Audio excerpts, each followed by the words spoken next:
The Philippine Coast Guard or PCG continued today, May 31st, the cleanup of the oil from the capsized barge at the shipyard in Barangay Polo, New Washington, Aklan.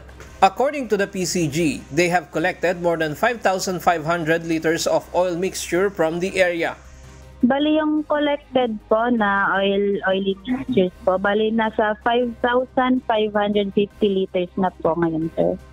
Although a large part of the shipyard where the oil spilled has already been cleaned, the ongoing cleanup of the oil that clung to the surrounding of the barge continues. Bale, as of today po, sir, napalutang na po namin yung barge at continue na rin po yung pagpapump ng tubig sa bawat compartment ng barge. Then, ongoing na din po yung pag-flashing ng mga langis na nakadikit sa mga bato, sir. Pero konti na lang din po yun. The local government of New Washington has implemented a fishing ban in 4 barangays affected by the oil spill.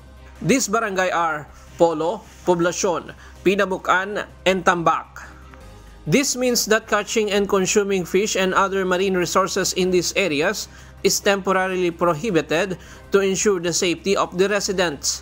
The DSWD of New Washington has also distributed relief packs to the affected residents.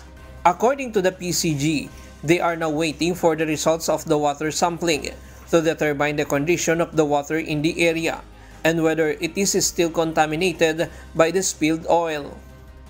Yes po, sir, nakapag-water sampling na din po yung B-Fire. Bale, as of now po, hinihintay na din po namin yung result po ng kinuha nilang water sampling, sir.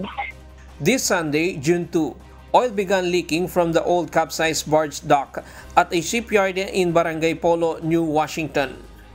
Ryan Lacanlale, UNTV News and Rescue. We serve the people, we give glory to God.